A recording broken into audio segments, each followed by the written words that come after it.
Hello and welcome to the local results here on Rogers TV. I'm your host, Dan Paulchuk, joined alongside by Anandi Karawolleri, and tonight we'll be covering a number of election results from local ridings and the results of elections in Brantford, Guelph, Stratford, and the 5 ridings that make up Waterloo region. So the polls have obviously just closed in Ontario, and as we wait for the reports to come in, we will momentarily go back to the 570 News studio and join Mike Farwell, who is currently hosting a panel of political commentators. But Anandi, I want to get your thoughts first and foremost. And it's interesting, we were chatting before we came to air, and it's the first time your daughter actually participated in the election process.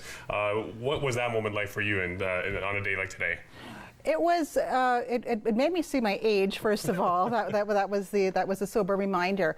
But I was so proud of her because she did want to be engaged in the process, and she did the registration on her own. She went to the website and she registered, and her card came in the mail, and it was posted on the fridge right away to be used today on October the 21st. And she was a bit confused as to what the elections were like. She didn't know who to vote for, and actually said, "Mom, can I vote for Michelle Obama?" And so I did have to walk her through the Canadian political landscape, and that was actually very helpful for me, having to explain it to someone who was brand new to what federal elections look like in Canada. So from going with that experience that you just had, are you surprised by recent reports that noted that advanced polling was up about 30% across the province and local ridings specifically? That was amazing. That gives me hope that people are engaged in the process. I've seen discussions on social media, should I vote? Should I spoil my ballot? And I think that's just a waste of the democratic process. There's so many people in the world that don't have access to democracy, or even if there is democracy, it's a sham democracy. And in Canada, we have a very fair election process, and we are the model worldwide, and we should take advantage of that. Our voice should be heard. That election process, obviously, a point of debate along a lot of party members as well throughout this whole election process and campaigning process. Let's touch on some of the candidates locally anyways, and perhaps in your own local riding, who kind of stood out to you in this whole election process? Right. So we were, I live in Waterloo, so I'm in the Waterloo riding, and Bardish Chagger is the incumbent. And having that discussion with my daughter as well, like she did, is it 338, like she did a poll online to see where she fell in terms of where her values fell. And she was sort of right between the NDP and Liberal. So this didn't help her really in making a decision. It did narrow it down. And I had to have that discussion with her. Are you voting for, so let's say you decide I'm going to vote for Bardish Chagger. Does that mean I'm actually voting for Justin Trudeau? And maybe you have different feelings about those two different people. And I had to have that discussion with her. Well, maybe you want to vote for the candidate locally that will do something for your riding and also shares your values. And as well, like for Laurie, if you're going to vote for Laurie Campbell, who's the Democratic Party, does that mean you're voting for Jagmeet Singh? And I don't think that's necessarily so. I think you want to get someone who is going to represent you in your riding and the interest of your local matters. And aside from the candidates themselves, what kind of hot topic issues really came to the forefront in your perspective? In my perspective, I think climate change is really big. With Greta Thunberg, it's been on the worldwide stage, and we are seeing different weather. More extreme weather is happening in not just our own region, but all over the world. And I think Indigenous issues are something that has been ignored. The Indigenous voices came up again. Clean water. Like Indigenous people are Canadian people. They're original Canadian people, and clean water is a basic human right, and we should be able to look after our own Indigenous people. So those are two big issues for myself and also for my daughter as well. And obviously, affordability a big topic as well amongst all party members, and cost of living as well. Obviously, always going up. But let's take a look at each of those ridings that we'll be covering here this evening from the local perspective, and just a bit of a highlight of who is coming in as incumbents for those who may not be familiar, as you're just joining us here this evening on Rogers TV. So starting with Kitchener South Hespeler, this was a new riding back in 2015, and Marwan Tabarrah, the incumbent there, the Liberal incumbent, being challenged by Alan Kiso throughout this campaign, along the likes of Wasai Rahimi with the NDP candidate, David Weber, who's known in the area as the Green Party member. 7 candidates in total there, but this is a riding that seems up for grabs. You think so? And it is a brand new riding, like you said. Virtually brand new. Was in 2015, but second go around here, can Marwan Tabbara come away with a second consecutive victory there? He may or may not. Everything seems so close to call this election, does Absolutely, it not? and also close very well could be, and it was last time around. Harold Albrecht and Tim Lewis going head-to-head into Conservative incumbent, and Tim Lewis of the Liberals, and then we have Rihanna DeVette as well, Stephanie Gertz, and of the Green Party, and Colton Weller of the PPC in Kitchener-Conestoga. One to certainly keep an eye on as well. In Waterloo, you've already mentioned Bardish Chagger, Jerry Zhang, the challenger, yes, the Conservative Party member, Laurie Campbell, Kristen Wright, the Green Party, and Eric Trubb, the PPC candidate. And then shifting over to Cambridge, that's another interesting one with Brian May, the Liberal incumbent, yep, challenged by Sonny Atwell and Scott Hamilton of the NDP, Michelle Braniff of the Green Party, and David Haskell of the PPC. So as we go along, we'll be mentioning a lot of these names throughout the night, and you'll be able to keep tabs on live election results on the bottom of your screens. We currently have a live count of what's been coming out of Eastern Canada, and then obviously the current leading polls for those respective parties too, and obviously 23 seats so far for the Liberals. Many people are just calling it too close to call at this point. Might be in for a long night this evening. It will be a long night, yeah. So aside from those points you had mentioned before, what do you think might be a bit of a difference maker here today in the last couple of days of the election? What might have maybe tilted things in favor for one party over the other? On a national level, I think the New Democratic Party has made a surge, and it's quite impressive, because I knew when they had started, they really were not. It seemed to be like a two-party race, and the Bloc would have its following in their region, but really it seemed to be a two-party race, and the New Democratic Party, the NDP, seemed to have, they didn't have candidates in all of their riding, and then there was some criticism that Jagmeet Singh did not make visits to the eastern ridings as well. And they have done really, really well. I think Jagmeet Singh comported himself very, very well in the debates and made some good talking points. And he seemed to sort of slide past some of the negative arguments and negative publicity that the other parties have had to contend with. So I've been quite impressed with how his campaign has been run overall. All three candidates that you mentioned, Jagmeet Singh, Andrew Scheer, and Justin Trudeau, spending time in British Columbia just as at the tail end of their respective campaigns. We should also mention Kitchener Centre, Raj Saini, the incumbent Liberal incumbent there, Stephen Woodworth, back to challenge him as a Conservative candidate, Andrew Moraga from the NDP, Mike Morris of the Green Party, who's made a lot of headway in the latter stage of this campaign, Patrick Bernier of the PPC, and Ellen Pappenberg of the Animal Protection Party. We'll be covering all of those areas, as well as Guelph, Perth, Wellington, Brantford, Brant throughout the evening. But at this point, we'll throw back to 570 News host Mike Farwell, again currently hosting a panel of political commentators for their thoughts so far in the early goings and the early returns. I'm old enough to remember the famous Chuck Cadman vote when Belinda Stronach with Paul Martin was going to lose, and Belinda Stronach crossed the floor, and it all came down to Chuck Cadman. God rest his soul. I believe he's passed away. What if it was that moment and someone like Jody Wilson-Raybould, would she vote to support the Liberals or not? I mean, she could play a very interesting role, but I think Jane Philpott has a real challenge in that part of the province and with those competitors. Boy, that is a great memory and a great piece of political intrigue attached to it as well. Samantha, JWR, Jane Philpott tonight. So I think Jody has actually run her campaign with the idea that she could possibly win. She's very much centered in on a winning campaign strategy, and I think it's showing. We've seen Jane spend some of her time in her campaigning actually endorsing other candidates across the country. So I think she's understanding that she might not be elected. So how does she use her name recognition and the respect that she has across party lines to then highlight other candidates? And I think that's the key difference. Jody has been head down, making sure she's, knocking on doors, making sure she's in the right conversations. Jane's been going across the country, trying to support other campaigns a little bit. So I think when you know that difference, you've kind of accepted what you think is going to happen.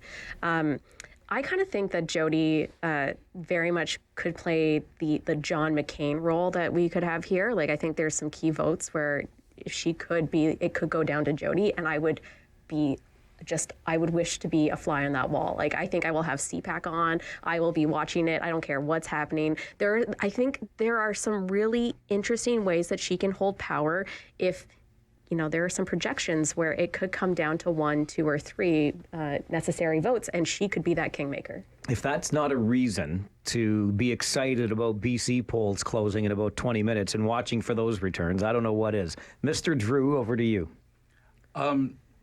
Independents have it harder than we've even mentioned so far. Until the writ drops and they are approved as a candidate, they're not allowed to issue tax receipts, I believe. So in Canada especially, it is really hard to get money from people if you can't offer a tax receipt. So right away, we've known that Jody Wilson-Raybould would be running as an independent since the spring, let's say. She hasn't been able to collect donations like the anonymous seat that the Liberals had running against her for the longest time were able to. And it's harder for that. I think she's got a shot. A lot of the polls that you've seen coming out of Vancouver Granville, or Van Gran as the hashtag goes, they have her with a small lead. Mm-hmm. The question comes back to the Greens that I raised earlier is, does she personally have the organization to get out those votes? The Liberals have an organization. The board apparently resigned when she was turfed from caucus, but we don't know how much of the riding association that was. The board aren't always the people who know where the best sign locations are, who can inspire the most volunteers. Mm-hmm. So it could go either way for her. If she can get out the vote, she's got an amazing shot. And I would just dearly love to watch all the Liberals who've been slagging her through the whole SNC level and things saying, oh, so we loved you the whole time, really. We value your opinion, please. That'll actually be really interesting in committees, because I know you've mentioned this about the role of committee here and how important it is. If the Greens or the NDP or even the Bloc, depending on what the vote is, says, in our spot, we want Jody to be there, that would be so interesting to see. I would have my CPAC on. I would, popcorn going, the whole 9 yards. If it's one thing we've learned in this election campaign, it's that if we apologize for it, and it happened in the past, we can all just move on. So they'll just apologize to JWR and life will move on. John, as a former candidate, how much concern is there within the organization that voter turnout is high? Because when David talked about get out the vote, it got me thinking about, obviously that's what you want to do, get out your vote. You talk to the people that, you go through your phone lists, all of that stuff. But I'm thinking generally overall about voter turnout. We had strong turnout for the advanced polls, but really deep down, do you care how many people vote or only how many people vote for you? Well, it depends. Are you asking me as a former candidate? I mean, as a former candidate, you drive yourself crazy with every combination and permutation. I mean, the accepted wisdom is always in a race like this, a higher turnout is bad for the incumbent party because it shows that people want to challenge. But I mean, oftentimes it just becomes a question of the way the cards fell that day in terms of the voter turnout. You really just want to win by that one vote over. I think I won by 8,000 in one race and won by 237 in the next. Both times I was still MPP at the end of it, so it's a lot nicer to win by 8,000, but you still get on with it. But I mean, there is I think a view that the high voter turnout for the advanced polls. We obviously don't know exactly what happened today, but the interest there is because people want change. When people are happy, they tend to say, "Oh well, I'm not going to bother." Interesting. Anna, can we read anything into the advanced polls as to how that might be an indicator of what we see for turnout today? I don't expect we'll hit the same level of voter turnout. That's just my thinking. But again, my prediction about Donald Trump all in my mind about this. I'm not sure we're going to have the same level. It was such a big jump last time. But it is very encouraging to see so many Canadians voting in the advanced polls. And I think what Elections Canada has done in terms of, or what the new laws have done to extend that polling 12 hours a day for 4 days has been great. But I think to John's point, what we have to remember is that the role of parties is to actually encourage and mobilize people to vote. A lot of us don't necessarily do that on our own initiative. You have to be reminded that there's an election, and that happens when you have parties coming to your door and calling you and letting you know that this competition is on and this is what we want to offer you. So if we didn't have, if it was a lot of independents out there, without the same kind of organizational strength and motivation that parties have, we would probably see much lower voter turnouts than we do. So I'm hoping it's going to be healthy, but I don't know if we're going to hit the same. I think it was 68 in 2015. I'm not sure if we'll get that high this time. I'm going to cross my fingers and hope, ever the optimist, but we'll see what happens. Brian Burke is at the national desk. He's the host of Kitchener Today here on 570 News. We will check in with him as we continue our coverage of Canada Votes 2019 here on 570 News.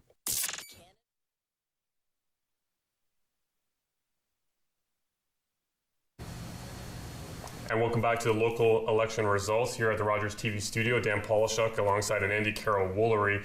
And a lot of good topics of discussion there back at the 570 News studio. But do you see of any of those topics that they were discussing having the trickle-down effect affecting maybe the success of these local candidates as well? Well, remind me of one here.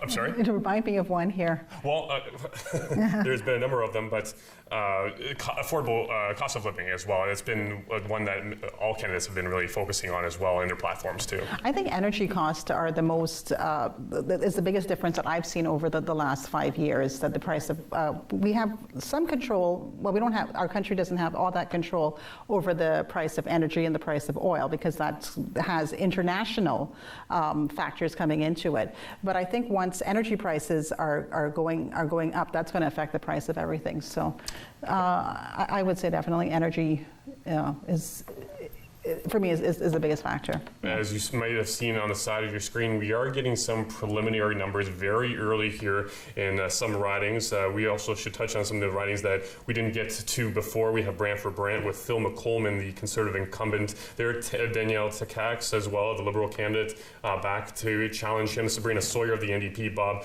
Yonkman of the Green Party, Jeffrey Gallagher, Veterans Coalition, and Leslie Bory of an independent candidate there, and as well Guelph, we have Lloyd Longfield, the Liberal incumbent, longtime Liberal stronghold there. And obviously the question top of mind maybe is, can some of that green wave, if you will, that the Green Party had success at the provincial level will transition to the federal level with the Green Party candidate Steve Dick there as well?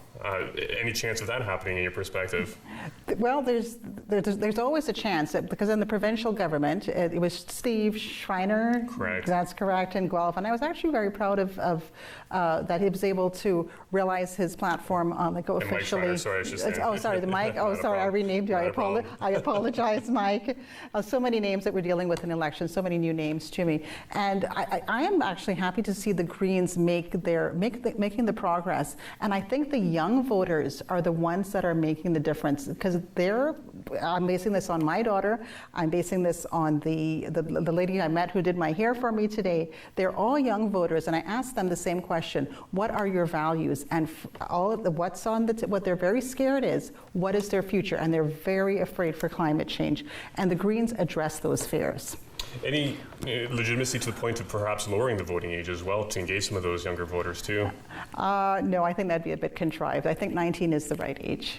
All right. Yeah. Well, again, we have results yet to come in for the most part here locally, but again, we have the national picture at the bottom of your screen, and right now it appears that the Liberals are still holding on to those 23 seats as we start getting other polls closing across the country. We are waiting on BC as well, but let's again focus on your riding as well. And you mentioned Bardish Chagger, the lone local member of the cabinet of Prime Minister Justin Trudeau, and the effectiveness of what she's done here locally and then at the federal level too, in your perspective.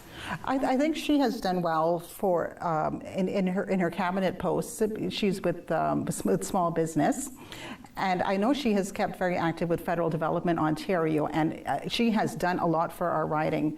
I actually do subscribe to the mailing list for that, and I will see that so much in development is given for expansion, it's given for R&D, and that makes a difference to our ride. I think she's not forgotten as she goes to Ottawa. And going back to Kitchener-Conestoga, the head-to-head that we saw last time with Tim Lewis and Harold Albrecht, do you think Tim Lewis has an opportunity there to overtake the longtime incumbent in Harold Albrecht there in that riding? It was close, was it not? Certainly. Yeah, it probably will be close again. And I have to say with Harold, all this is going to be anecdotal for me, but the people I've spoken to, that these are just my friends, so it's a poll of 5 people, and they may not actually have necessarily conservative values, but they are very happy with the work how he has worked for them and how he's advocated for his riding. They're very happy with the work that Harold Albrecht has done. And before we throw it back to the 570 News studio, Brian May out with the early D38 votes for him again, very early. Still here to go with the returns coming in from around the region. We will throw back to Mike Farrell at this point in time, and we will be back here at the Rogers TV studio very shortly. Sonny Atwall leading Brian May, Conservative over the incumbent Liberal by 9 votes. This is also incredibly early, but these are the returns that we are seeing at this point. David, let's bring it back to you and begin with a closer look now that polls have closed here in the region of Waterloo, and how you expect the dominoes to fall across our 5 ridings. Tim Lewis was so incredibly close last election, but he had the longest coattails you could imagine from Justin Trudeau to ride on. Harold last campaign, I think, was not necessarily taking things for granted, but trying to be a good team player and allocating some resources to other ridings to help get them over the top. And, when that decision was made, Conservatives had a healthy lead in the campaign. I don't think he was taking anything for granted this campaign, so I expect him to do much better this campaign than last. Kitchener South Hespeler, I said before on the air, I have never seen a campaign from any party who was so efficient. The day after the nomination meeting, they were out knocking doors. Maybe Mike Morris in Kitchener Centre.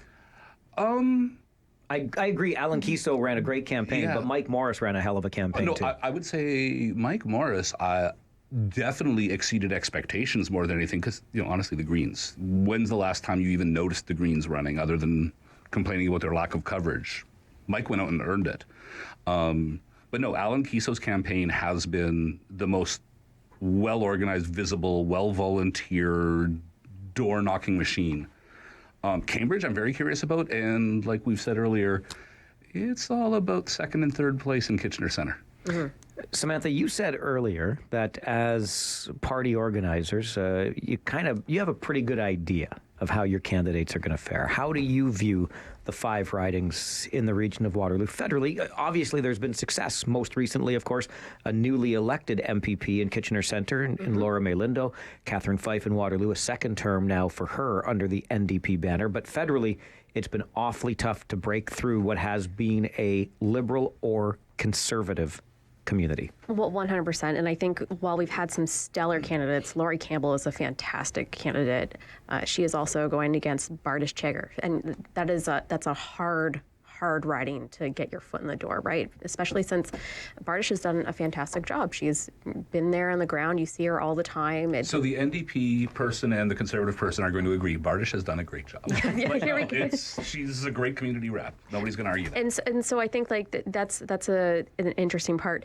Cambridge, though, Scott Hamilton has run a fantastic campaign. And I got to say that I could compare his campaign very much to Mike Morris's campaign, where he, as soon as he was nominated, was out and about. He didn't care who he was talking to, what your political background is, what your labor background was, the whole thing. He's been there. So I'll be interested to see if they can make some headway in Cambridge.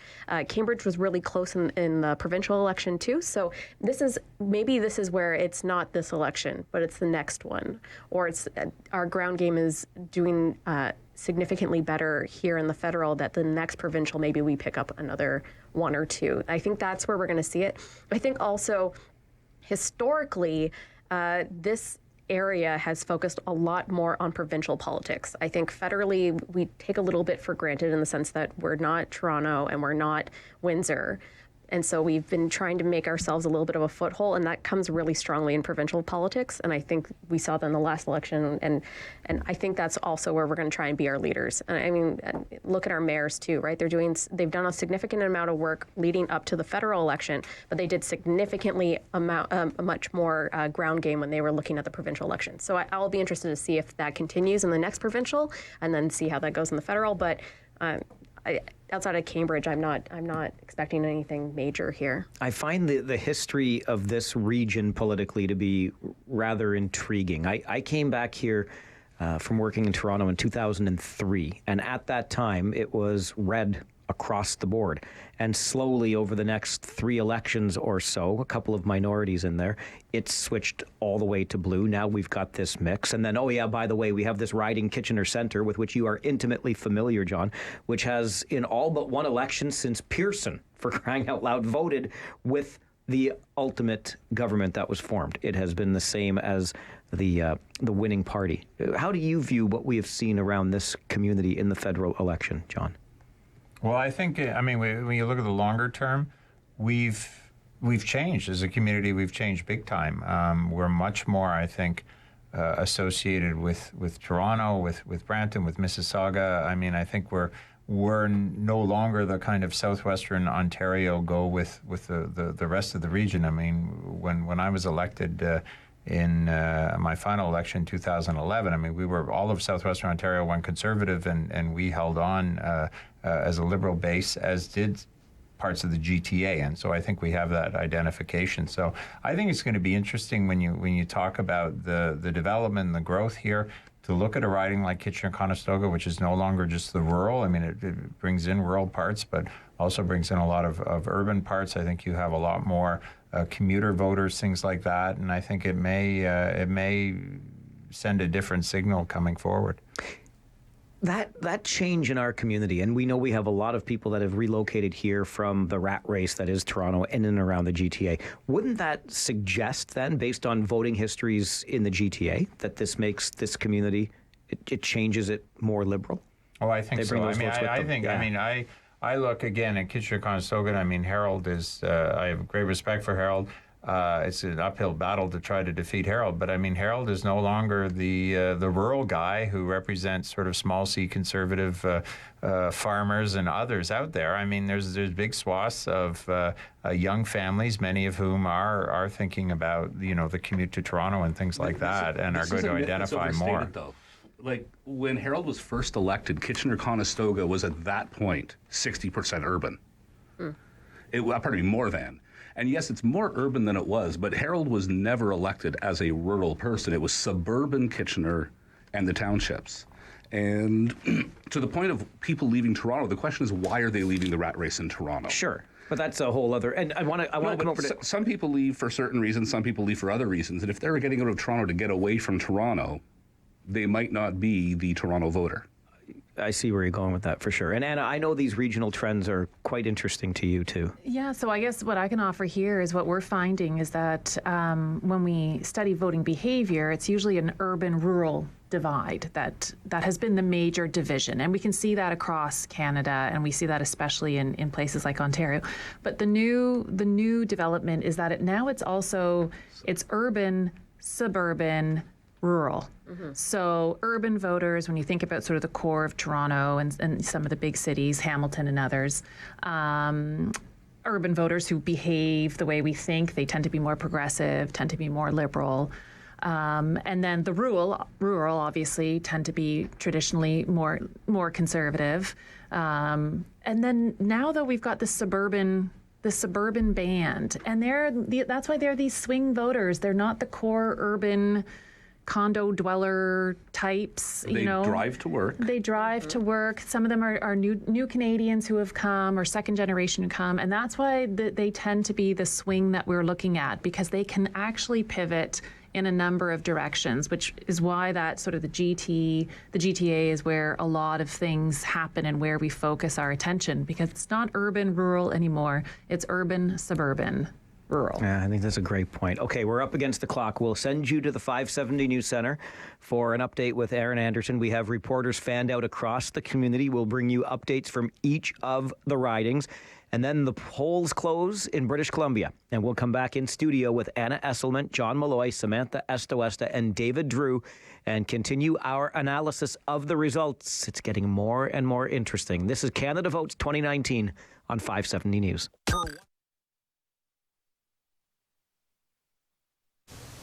And we're back here in the Rogers TV studio for the local results. Dan Polchik alongside an Andy Karawollery. And we had a nice little chat there beforehand, and just about the work that these candidates have put into each of their campaigns too. And you had a unique experience and it's always tough for candidates to catch people going door to door canvassing and catch them to have a face-to-face discussion. But you had an especially interesting one. Yes, too. I know they've come because they've left flyers. But the doorbell rang, and my daughter peeked out the window, and she says he's wearing a green shirt. I'm like, well, let's see what happens. And it was a young man from the Green Party, and he was pounding the pavement for Kirsten Wright, who was in the Waterloo riding. And he was very he offered us a flyer, and he offered to answer any questions that we had. And I said, this is actually great that you are here. And I explained that my daughter, this is her first time voting in this election, and he was very proud. He said, this is my first time too. And that really impressed me, because this young gentleman, he had civic engagement, not only voting for the first time, but he had found the values that meant the most to him, and he found a candidate that he favored the most, and he was working on her behalf. I'm curious, because the discussion in the back of the 570 News studio as well is the change in demographics in the region, and kind of the focus and points of interest for a lot of the citizens around here, how it's evolved or changed, whatever term you want to use, over the last number of years, and really affected how these ridings have formed. But even in your discussion with your colleagues as well, have you seen a shift in maybe sort of thinking or priorities too? I think there has been a shift in my priorities. I think for my demographic, there's always, what's biggest for me is always going to be taxes, because I work full time and my husband works full time. So I would say we're probably in the middle class. So we're looking for a reasonable amount of taxes, but we want to have our services as well. We want to have healthcare. We want to make sure that there's transportation. We want to make sure that there's safety. But we don't necessarily want to pay we'll pay the right amount of taxes as long as there's no wastage, as long as our money is going to what it's supposed to pay for. And for yourself. Well, obviously cost of living is a big thing, and being a young professional as well, and a relatively new homeowner too, and having a young family myself, and obviously being married too, and those taxes is obviously a big thing, but you've mentioned already climate change is a big factor as well, and a lot of these points did hit home hard, but in terms of how much each party focused on, that was the big thing, and what will be the determining factor, I think, is how much each party ultimately really focused in on the key pressure points really for the electorate. Yeah, and another issue for me is I have two girls in university, so I'm always looking at education costs. That's important to me as well. And there were some, and the way OSAP works as well. The feds don't really have anything to do with that. Those are things that are decided on a provincial level. But it would be nice to see how the federal government can compensate for some of the decisions, in Ontario particularly. Let's touch on the federal level just a little bit, because the conversation, obviously, through the debates and whatnot, through the French and English debates, is how much focus was being paid to the current provincial government by the Liberals as well, too. Do you think that strategy might have hurt them in the end here, considering how close it might come down to the wire?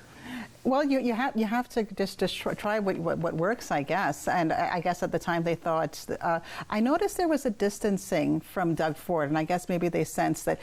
I mean, Mr. Ford has his values and he has his platform, and he is who he is. And I guess maybe there must have been a bit too much of a disparity where they felt that they had to distance themselves from Mr. Ford. And Jagmeet Singh, as you mentioned before we came back from break a couple times ago, Jagmeet Singh gaining a lot of social media presence as well, and his reaction and maybe his lack of reaction to some of the conversations he was having in Quebec probably that gained the most attention as well too. Do you think just the fact that he was able to have those conversations and quite effectively with through the blackface scandal and all that too, that helped boost his profile a little bit? I think he comported himself I think he's a man who knows who he is, and he knows the values that he stands for, and he comported himself very well, especially with the debate. He really rose to the occasion. And also, while he was in Quebec, remind me if I'm correct here, that he was approached by someone who just was sort of insulted his headgear,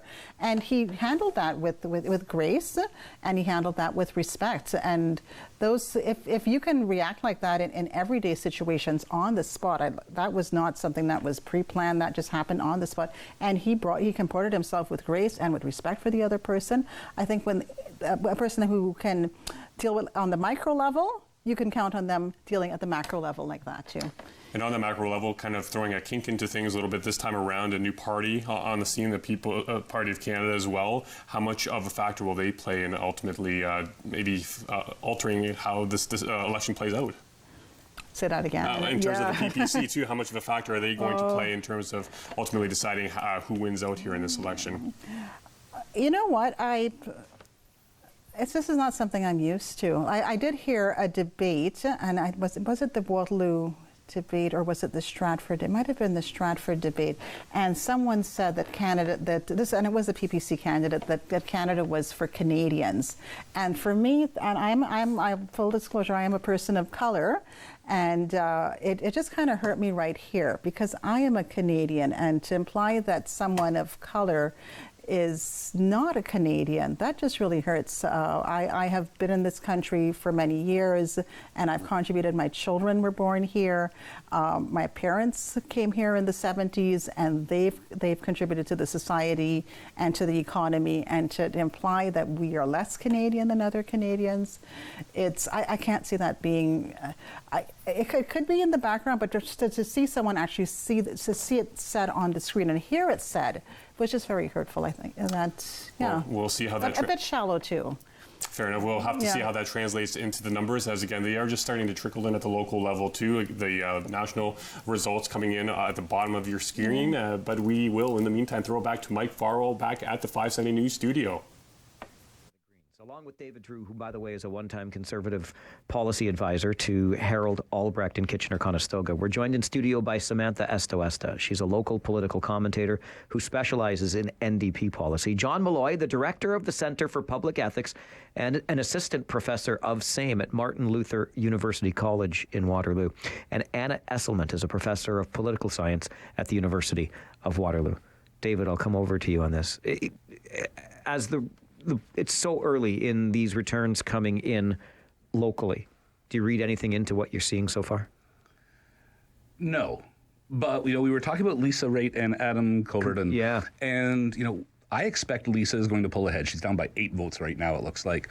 I expect she's going to pull ahead, but they have largely kept her confined to her riding by putting this strong a race against her. So as we were saying, that's a win because Lisa Raitt is one of the best campaigners our team has. She's one of the ones who grows the base. There's a lot of Conservatives out there who can speak to Conservatives and make them excited. She is one of those ones who can pull people into the voting fold. And by keeping her in her home riding, that was just one of the best tools in our toolbox that we were never able to deploy. On that score, and John, I don't know how closely you are in touch with those who might be out west, but Ralph Goodale is another longtime Liberal whose seat we are told may be in jeopardy coming into this election. What does it mean for a party to have a stalwart like that who may not be around for the next term? Yeah, well, I think Ralph Goodale, though, I think his political obituary has been written about 12 times. He always manages to pull ahead. I mean, some of these individuals become institutions, and I think there would have to be a real shift of realignment of the planets for him to lose. He never wins by a lot, but I think a lot of people would vote for him just out of personal loyalty. That said, the most recent provincial election, you saw Jim Bradley, who I think was first elected about 1837 in the Ontario legislature, and he did lose. He went on to become regional chair, of course, but it does happen. But I think, sometimes these people really have their own mystique. People always vote for Ralph, and he's a very good representative. Samantha, as we begin to watch these results come in now across the country, polls are also closed in British Columbia. From the NDP perspective, what is most important to you? Well, I think right now we're still holding Bressot's spot in Quebec. So if we still have a presence in Quebec, we'll be very happy. We got a presence out in the Maritimes. If we can have one in Quebec, we know that we're going to get Northern Ontario. We've got some really strong MPs that are out there. I'm also really excited to see some of our candidates that represent underserved populations really highlighting. Right now, Chief Rudy Turtle is leading the Liberals by 350 votes in Kenora. So I think one of the things that we'll look to win is, did we elect the types of people that we think needed to be in Parliament, and how did then we then support them. So I'm really excited to see who gets elected from our slate, and then see how we keep on supporting them, because I think there are so many people that we've run that don't have the voter base that traditionally happens. They don't have the years, the decades, the fathers, the uncles that ran. And so how do we make sure we keep them in there? How do we support them? How do we take that transition? And I think that's going to be part of the success calculation for us as well. Anna, where does this begin to get the most interesting for you? We've come through Quebec already. We're still, of course, getting those results in, but now Western Canada is open for business in terms of counting those numbers. Yeah, I mean, anybody who doesn't live in the land of milk and honey, which is Ontario, will hate that, we think that Ontario is interesting. But I think it does get interesting when the Ontario, just because we're dealing with 121 seats, that's a lot of seats for this parliament. And Quebec is interesting too, because again, as we've said, they're pulling from a number of different parties. And I think that the Liberals and the Conservatives and the NDP will be biting their nails as to what's going to happen in Quebec. I think the story as we move out west, Alberta, there'll be some Edmonton seats that will be in play that will be interesting. And Saskatchewan, there's one seat that's interesting, but we have an idea of how we think that, the prairies will unfold, and that's where we'll see the Conservatives, where some of those seats are going to come in for them, particularly Alberta. So really, yeah, it's the GTA. Our ridings are interesting here in Kitchener, Waterloo, Cambridge, and then, of course, once we get to BC. And I just actually did a quick check even on Markham Stouffville. And Jane Philpott, I think, is running, one or two polls reporting. I think she's running last. I think, yeah, it's Liberals and Conservatives. So now it's a fight between the Liberals and the Conservatives. And Philpott, as an independent, has now dropped way down. So comparing her particular, her riding with what we'll see with Jody Wilson-Raybould when their polls close will be really intriguing. Just looking at the local races, and in Kitchener Centre, again, it's two polls reporting. Raj Saini with a slight lead over Mike Morris. Bardish Chagger has a comfortable lead in Waterloo, but so early on all of this. Let me come back to you, David, because, and I'll tell you I stole the idea, but it came from a conversation with Brian Burke earlier today. Brian's on our national desk tonight, by the way, and the host of Kitchener Today. But we got to talking about Alberta, and we all know that's conservative country. What about, though, after, we've got a Bloc Québécois in this country. What about a Bloc Alberta? For lack of a better term, but an offshoot party that represents the interests of Alberta. Let's protect the oil sands and the jobs that matter because of it. Let's protect the interests, the self-interests of Western Canada, at least in Alberta. Could we ever see something like that develop? Yes, we could. Anything's possible. But we've just had the PPC making their run, and the Albertan Quebecer hasn't really taken root. I don't see Alberta separatism taking off yet, but I think Jason Kenney is a great release valve for that sentiment. I think the Reform Party was a great release valve for that sentiment, and if we in Central Canada look on the people who are these release valves with disdain, then the separatist option becomes reality.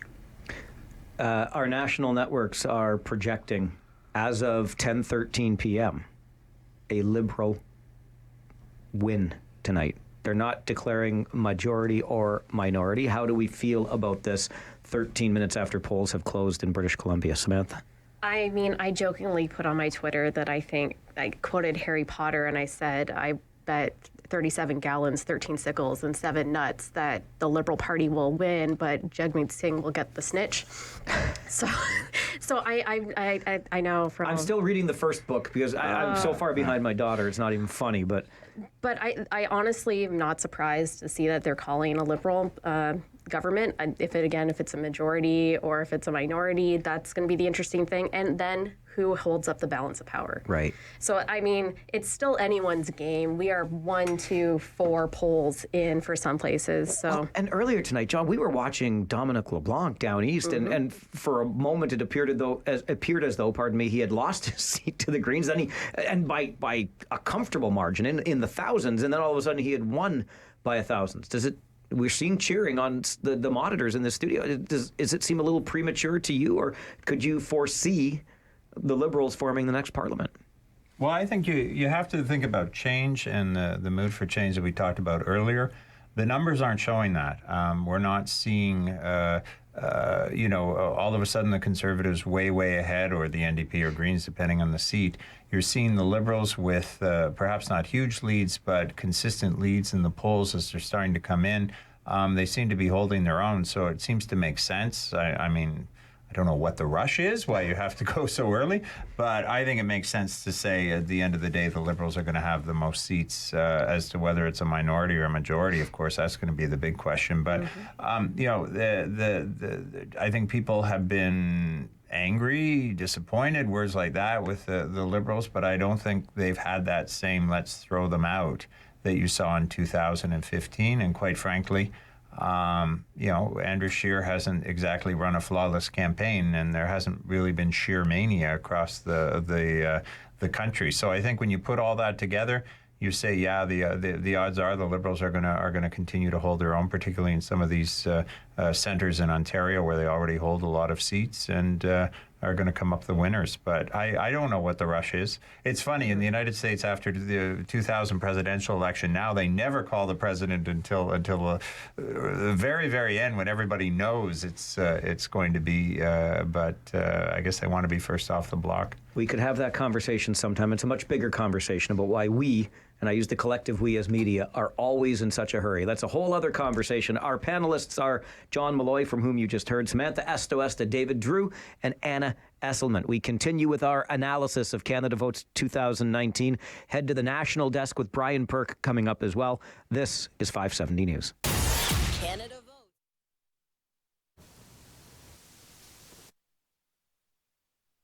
Studio, and for the local results, I'm your host, Dan Paulchuk, alongside Andy Carroll-Woolery, and as you have just heard, a number of national news sources declaring a Liberal government. Don't know yet whether it's a minority or majority, but let's delve into that just a little bit, shall we, Andy? And if it is, say, for example, a Liberal minority government, how does this help or perhaps hinder the Liberal government? Right, so assuming that the projection is plurality, it can still work, because at this point Trudeau is still the sitting Prime Minister, and if he can form a working government, then he can continue as Canada's Prime Minister.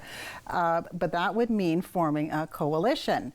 So who would be good partners? I think the New Democratic Party, there is some overlap in how they feel about, let's say, Indigenous affairs and Indigenous issues. And as well, the Green Party, if we throw the Green Party in the mix, could we have a three-way coalition government? That would be an interesting Well, not in terms creation. of policy. I don't want to say Frankenstein, because this is my Canada and I want to see it work. And I find it a little ironic. Let's say that our current Prime Minister, or who was yesterday, because we don't know what's going to happen by the end of the night, but if Mr. Trudeau has to form a coalition government, he has to approach the NDP. And I'm not doing this to be shallow, and I'm not doing this just to judge Mr. Singh on his appearance. But given the scandals that came up early in the campaign with the brown face and the Arabian Nights theme when Mr. Trudeau was much younger, it's a bit ironic. He may have to approach a man who has to wear a turban that is part of his cultural identity. And that's a bit of humble pie, isn't it? And it's the irony is... maybe that's a bit of karma. And I think the NDP and the Green Party would be good watchdogs, because I know the Liberals have come under some criticism that they haven't kept their promises with Indigenous issues. And I know the Green Party feel very strongly about that, and I think they could keep them honest. And for as much as policy, there might be some layover there as well, some overlap. Sometimes there has to be some agreement in terms of personnel and sort of key positions. Do you think that might throw a wrench into those potential ideological kind of gains in that sense? Or yeah, how would you form a cabinet? I would hope that Yeah, because we don't know who is coming back as the representatives. There will have to be some sort of cabinet shuffle. I'm not sure how a government would be formed. Do you have ideas on that? That's a tough one, and Yeah. one we'll have to see how it all plays out in the end in terms of how many seats are won by the other parties. What was ultimately, as again, national reports coming through that Liberals have secured a victory in this election. Minority, majority, that's what we're waiting for in terms of final details. But what ultimately was maybe, if you were to say, a downfall for the Conservatives in this election for Andrew Scheer? I don't know if this sort of happened sort of mid-campaign, that there was sort of talk from the Conservative Party who the next Conservative Party leader would be, which doesn't give you quite much confidence in someone who is running. I don't think that's a leak that should have happened. But this is just my opinion. But they may be looking for another leader if he is not part of a. Even if Mr. Scheer were to, if the Conservative Party were to have plurality and form a minority government, that would have to happen to ensure his longevity. If he does not, I think the Conservative Party will be looking for a different leader. Interesting times ahead, as we'll take a look now at the local numbers that are starting to trickle through, and we are getting results from a few ridings. Again, we're covering everywhere from Kitchener South, Hespeler, Kitchener Conestoga, Waterloo, Cambridge, Kitchener Centre, Guelph, Perth, Wellington, Brantford, Brant. Let's start here with Kitchener Centre. Raz Sani with Stephen Woodworth. Mike Morris was in second place there momentarily, but it looks like Mr. Woodworth has taking over in the second spot there for the time being. That's only 5 polls reporting at this point. Marvin Tabera over Alan Kiesel. Again, just 3 polls reporting thus far, but Marvin Tabera, the incumbent, with the early lead. Your overall impressions in those first 2 ridings? I would say that we were talking about that new riding, new in 2015 with Marvin Tabera, and that was a close race then. It looks like it's going to be a close race now. And I think the first one is just too early to tell. And we do have Mike Farrell and the panel of experts back at the 570 News Studio ready to go back and get their thoughts on these early returns. One last one before we head back there. Harold Albrecht with 908 votes. Tim Lewis trailing there in second. Stephanie Gertz well behind in third with the Green Party candidates. So Harold Albrecht gained some solid gains through 9 polls reporting thus far in Kitchener-Conestoga. Plenty more to come here at the Rogers TV studio. In the meantime, we go back to 570 News and host Mike Farwell. Any leader will not see another day or not see another election, depending on outcome tonight. I think outside of the Conservatives and Liberals, no other party has the war chest to go through another leadership campaign. It might be interesting to see what happens with the Greens, because I think Elizabeth May has been signaling that she doesn't want to be the leader anymore, and that's different. She just can't find anybody to take her place. She's tried. Well, and that's the thing. So that's outside of that, but I think I've been very surprised to watch people that I know were very much against Jagmeet Singh apologize openly in our party towards him, to say, I underestimated you. I didn't think about how you would be. And I think now that if he retains his seat, which he should, making sure that he has a strong presence within Parliament, I think he'll be fine.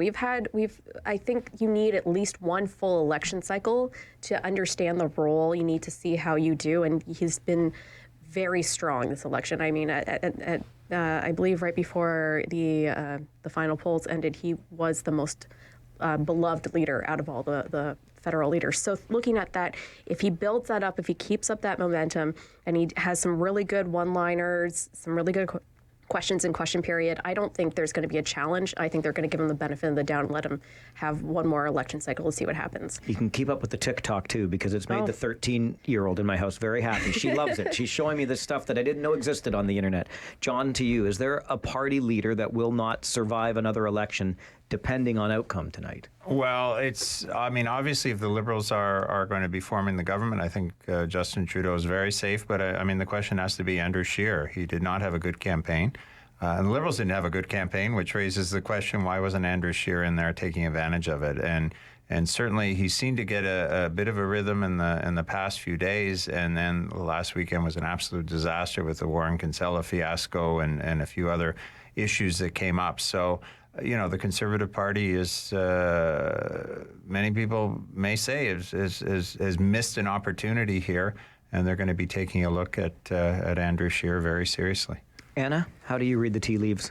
Well, in campaigns, we are definitely far more leader-centric. So when we're making vote decisions, what we know is that we rely on our party ID for the first, as the sort of in the first instance. And then the second is the leader. A lot of people will make their decisions based on the leader. And then the third will be potentially an issue of importance to a voter.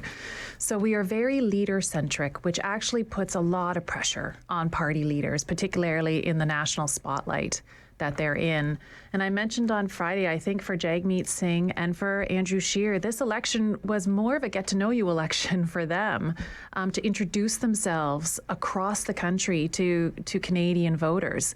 And it may not have gone the way that they wanted it to. And Andrew Scheer might be particularly disappointed in what could be the result tonight.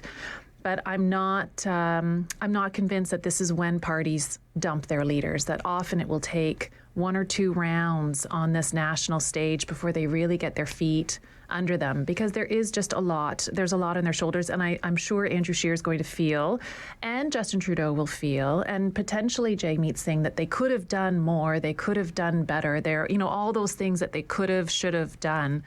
But I expect most of them will have their jobs in the morning. Global and CTV now both declaring Liberal minorities for the results tonight. David, I'll come over to you.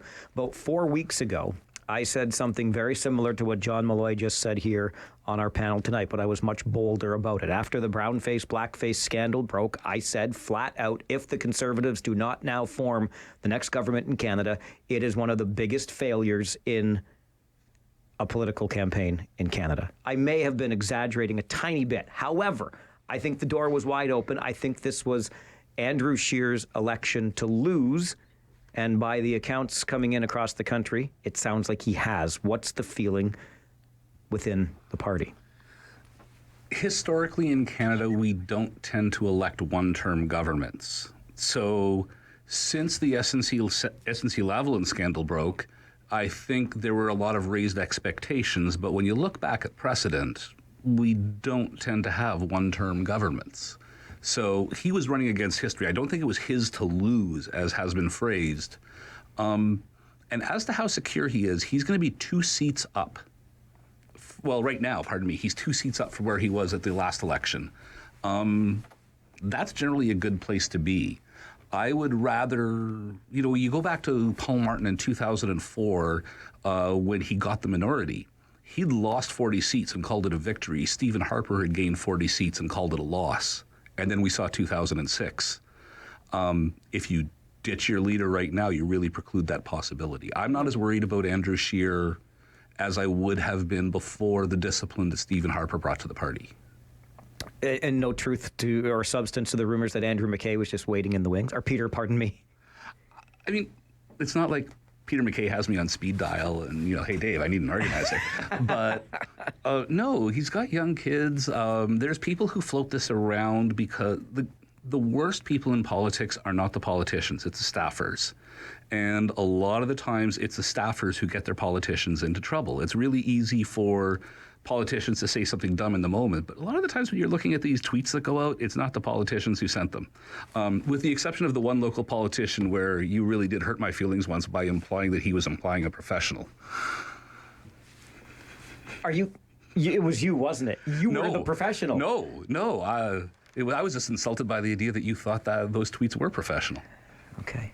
May have been volunteer professional. I know where you're going with this. We'll talk about it during the break. We're going to send you to the 570 News Center for an update. Again, we are getting projections of a Liberal minority for Canada's 43rd Parliament. This is election 43. Yeah, it's not going to form the 44th. It'll be the 43rd because that's what we're in.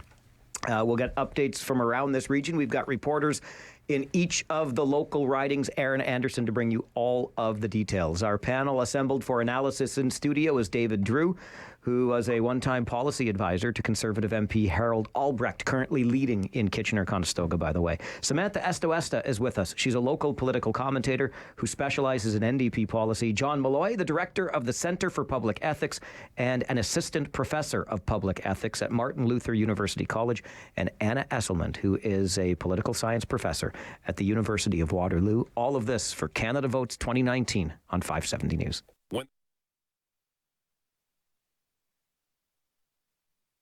And welcome back to the Rogers TV studios. Dan Polishuk alongside an Andy Carroll-Woolery, bringing you the local results. And we do have some local results to be sure to bring you, as Mike Farwell obviously doing and reviewing back at 570 News with his colleagues there. We do want to touch on the results in Perth, Wellington. We do have a successful candidate there in John Nader, the incumbent, the Conservative candidate there on your screen right now, on the side of your screen anyways, coming declared as the winner in Perth, Wellington. 18 polls reporting there.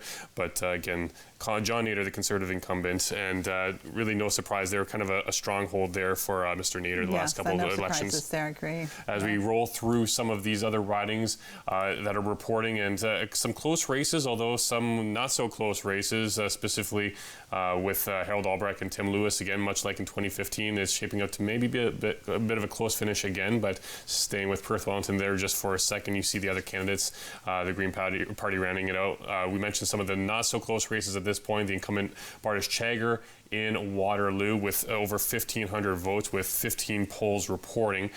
She seems to be on her way to potential victory there, as there are a couple Liberal candidates across Waterloo region that are off to a strong start. Kristen Wright as well. This is Wellington Halton Hills, and the incumbent again with a strong lead. Mr. Chong, the incumbent, with over 1,100 votes there. As we move on to the next riding, as we see the NDP and the PPC rounding out those 5 candidates in that riding. And in Brantford Brand, we do have Mr. McColman with over 1,500 votes there, and Danielle Takis, who did get an extra boost there just this past week with Justin Trudeau stopping into Brantford, and kind of surprised there by that, or do you see that essentially being the writing on the wall there with Mr. McColman? I think it's a very strong start, and that may be the finish as well.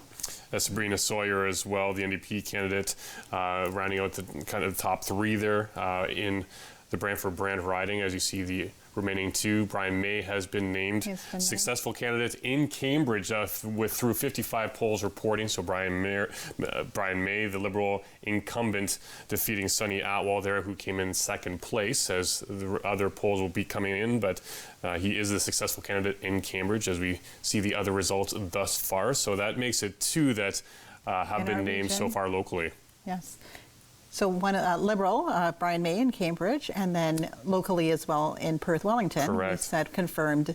John Nader in Perth, Wellington, and Phil McColman, a strong lead in Brantford Brant.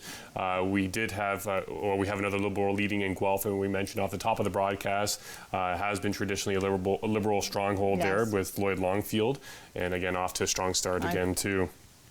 Yeah, I don't expect any surprises in that riding. Yeah. As we see the remaining candidates there in Guelph, before we take a look at the Kitchener Centre riding, as well as Kitchener Conestoga, which is again proving to be quite interesting by Mike Morris, again jumping into second spot there, but still training with Raj Saini, who's comfortably in first with 700, now jumping to 892 votes as we bring it up on your screens there through 15 polls. That's how fast and furious it's coming right now. Right. The results are trickling in. Yeah, this is a riding to watch. Screens are showing up pretty strong. And another riding to watch here, absolutely, Marwan Tabera, over 1,800 votes by Alan Kiso with 1,400 strong himself. That's through 20 polls reporting, so we'll be keeping tabs on that as well. Green Party candidate there, Mr. Weaver, Todd, and Bates, PBC, and Independence there, and Korea as well, rounding out to that group in Kitchener South Hespeler too.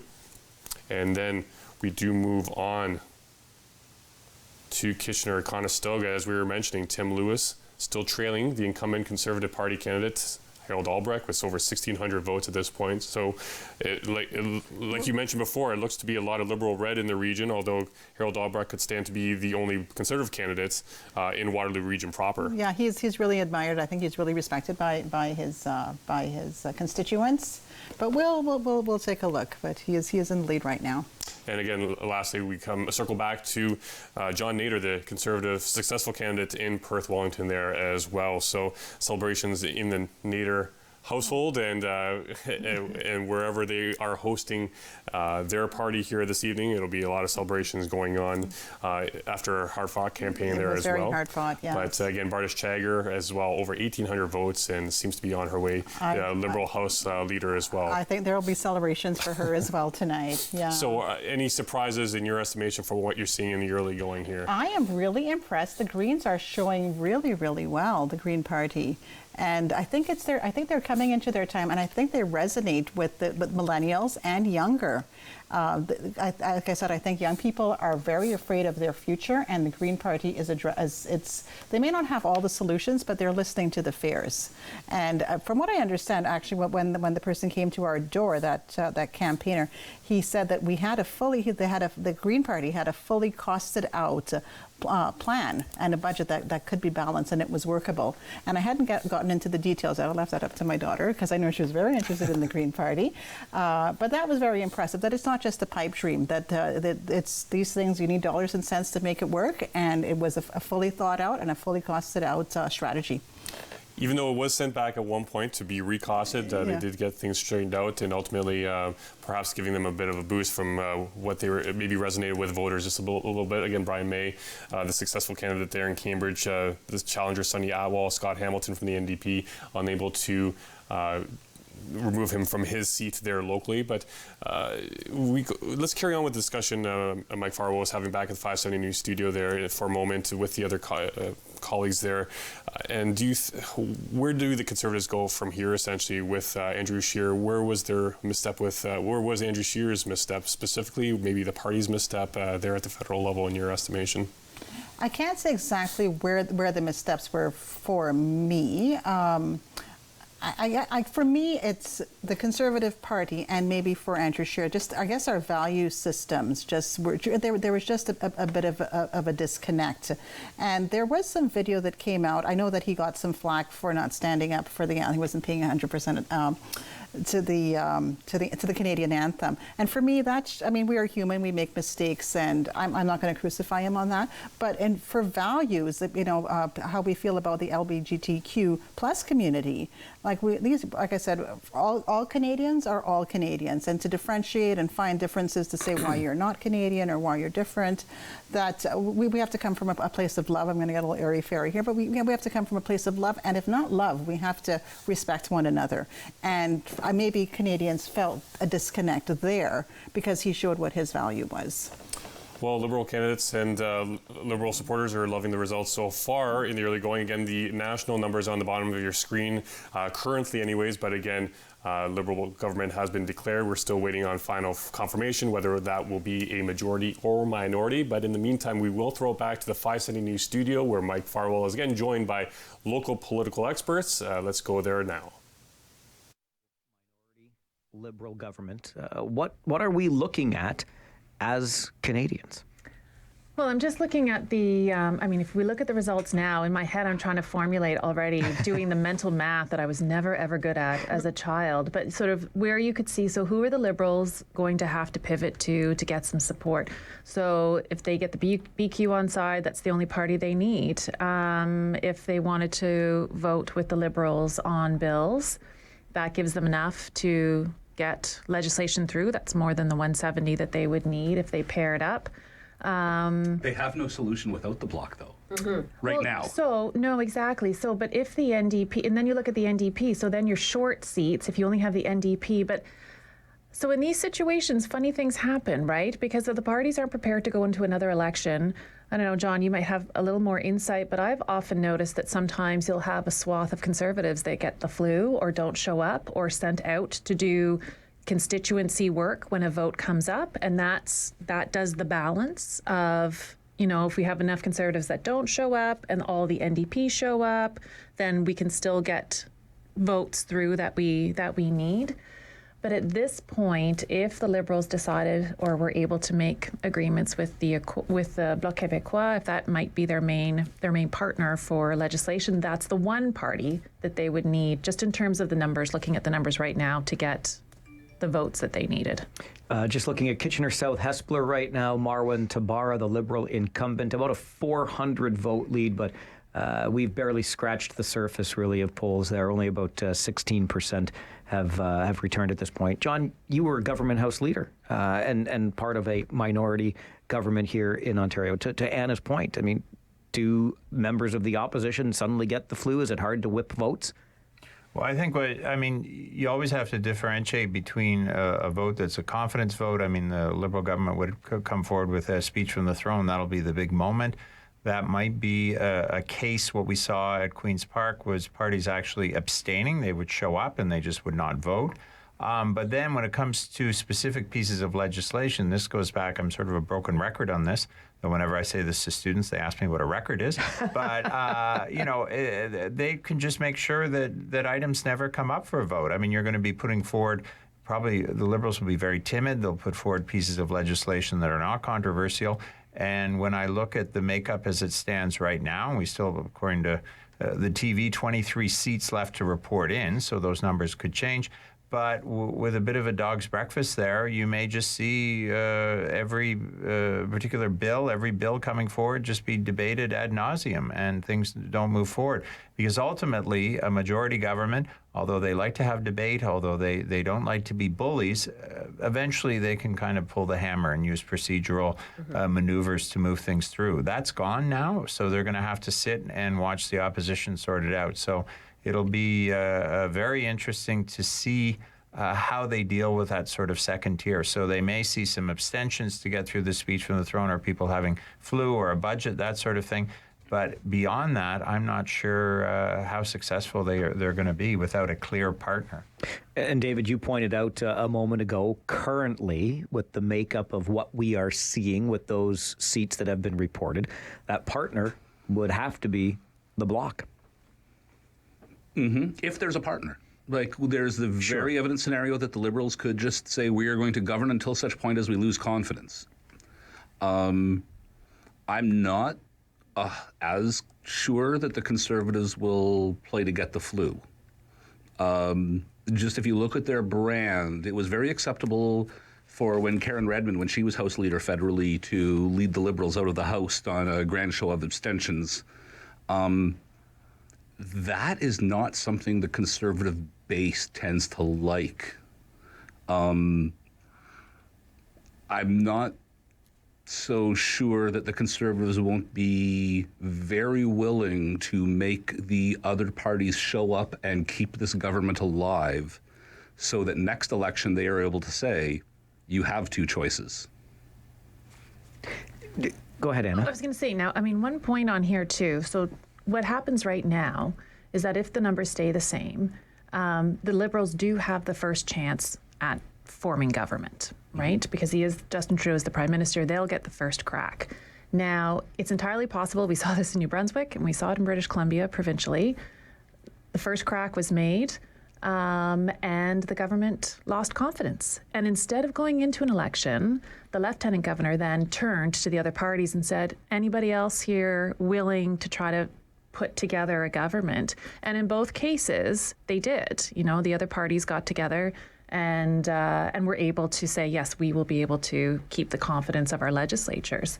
So if it were the case that all three, the Conservatives, the Bloc Québécois, and the NDP, decided, you know what, we don't really want this part, you know, we don't want the Liberals to continue, and on their first budget, we're going to take them all down. It's entirely possible if that happened within weeks or even a couple of, 3 months of an election, the Governor General could then just pivot and say, very well, Mr. Scheer, do you believe that you'll be able to form some kind of government, and that can keep the confidence of the House? And that's that's a possible scenario in our parliamentary system. Suddenly it's a Conservative coalition. Except with the numbers the way they are. I mean, yes, that is the way it should work if the Liberals lose confidence early. But the NDP and the Conservatives aren't going to be crawling into bed together. There's no common ground. Right.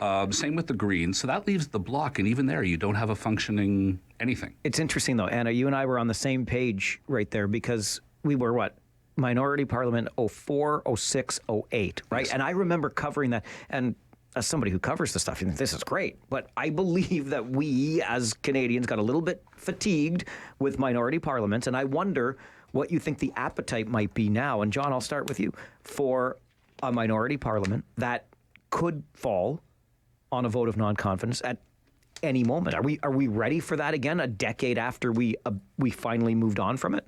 Well, I think people have such a bad feeling about the most recent election campaign. No one wants another one. And that's going to force the parties to come to some sort of agreement. I mean, the big problem I think you have is the bloc, because nobody particularly wants to be friends with a separatist party.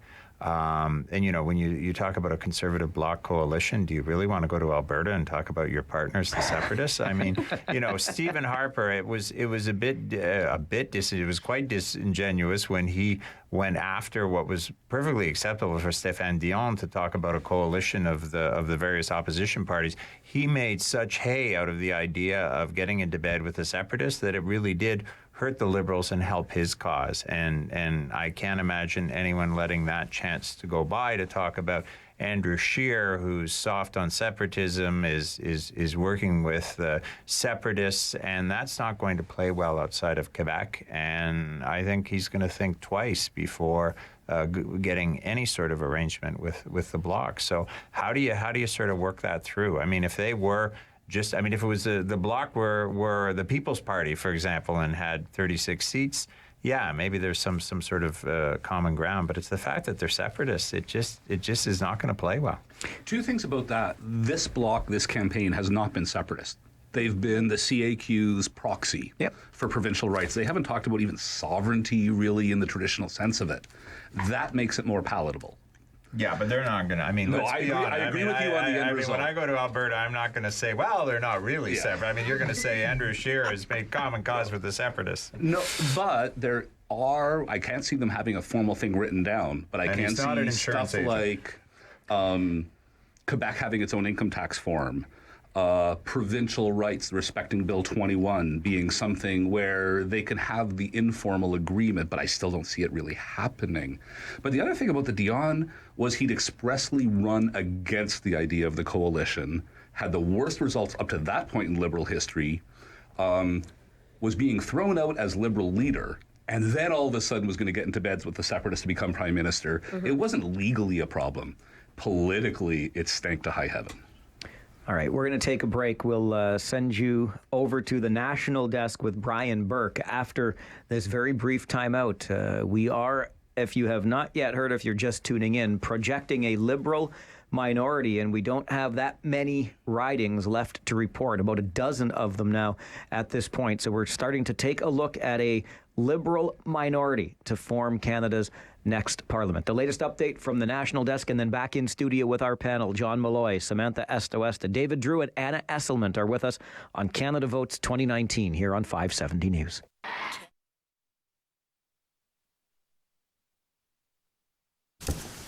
And welcome back to the Rogers TV studio and the local results. I'm Dan Polishchuk alongside Anandi Carol Woolery. Thanks again for joining us all this evening as we've brought you the local results and throughout Waterloo region, Perth, Wellington, Guelph, and Brantford, Brant as well, with numbers continually coming in on the left side of your screen at the national level on the bottom portion of your screen. Again, as Mike Farwell just noted, again, it's a Liberal government, still looking for finalization, whether it's minority or majority, but again, in a minority situation, which is looking like the case, this is going to be an interesting topic of discussion for days to come. Yes, it will be. But I think we kind of knew this coming in, because that has been the chatter for the last, I think for the last couple of days coming into the election. It was the opinion, I think, of the media outlets that we would give Trudeau the reins again. Canada would give Trudeau the reins again, but not all of the reins. He wasn't going to get full power. That for him to make this government work, he would have to have a partnership. And I should correct myself. It will be a minority government, essentially, as a number of news sources are now reporting as well. So you mentioned off air that a lot of these topics of discussion that came to the forefront throughout this election campaign very superficial and might have maybe taken the focus out of more robust discussion. Do you think that might have hurt the other parties that didn't come through as well as they would have liked in the results? I think it did. The discussion, the brown face, as as humiliating as that was, I'm trying to find the right word here. It was a distraction, and I think what I had said off here, and I'll say it on air now, is this is something that should not. This is not behavior that you would expect of a statesman, that you would expect of a Canadian, of a representative of our country. But why are these things coming up? Why are these issues bubbling up during an election campaign? This was true for many, many years. That information was out there, and this information should have been made available to Canadians outside of an election period. So I just thought it was very convenient that that's when this information, not that I forgive anybody for anything, like I said, as a person of color, I'm still digesting that whole situation, but I just did not like the timing, and I felt it was a distraction. For me, if I'm coming into election, I want to know where do you stand on the issues, and what promises you'd make. And I also want to see what your track record is. What promises have you made in the past, and how did you keep them? Do you think the fact that the Conservatives waited as long as they did to release a formal platform as well really hurt them in the end? That did not help as well. Yeah, and for me, I'm still sort of fuzzy on what some of the issues were. I think I was just pretty clear. The one issue I think with the Conservatives I was pretty clear on, it was like they were like, it's no carbon tax. That was the only thing I think was ever crystal clear from the beginning. But we just got it in dribs and drabs, and they were pretty late in coming up with a full platform. Well, as we go back to the local results, and we should mention that Bardish Chagger has been named as the winner in Kitchener, in her riding, Waterloo rather, and okay. thank you for that. I was tracking that one. Jerry Zhang, the challenger with the Conservative Party, unable to take over that strong lead right from the outset for Bardish Chagger, campaign, for the House leader for the Liberal government. What do you see potentially as her role in maybe a minority government? Is it easy to kind of see where that might come out, and what do you think really her strengths are? The fact that she's been re-elected here in Waterloo. I think she's obviously a very valuable asset to the Liberal Party, and she has shown herself to be a very useful working member of the Canadian government. So I foresee that she will be keeping her cabinet post. Probably there may be a shuffle, but I expect that she will be keeping the portfolio that she had, and I also think that. She is a representative on two fronts, in that she is a woman, and then she's also a woman of color, and so many people can identify her. And I think go back to 2015, that was what that government that was formed back in 2015. It was different from what other governments looked like. It was much younger, and it was much more diverse. And I think that those assets that she had, that she's smart, she works hard, and that she brings a different point of view as well. And different meaning a diverse one, not different from everybody else, but diverse and more representative of what Canada looks like now. You mentioned 2015, and the adage there was sunny ways for the Liberal Party, but not so much sunny, maybe a little bit of cloud cover this time around with the minority government, but nonetheless, Bardish Chagger back, finding her way back to Ottawa, as Brantford now also declaring, Brantford Brant that is, and Phil McColman, the incumbent, Conservative incumbent, heading back to Ottawa, as well as we mentioned Bardish Chagger, Phil McColman heading there too, taking over from Danielle Takis, the Liberal candidate there, overcoming that challenger, and Sabrina Sawyer as well, the MDP.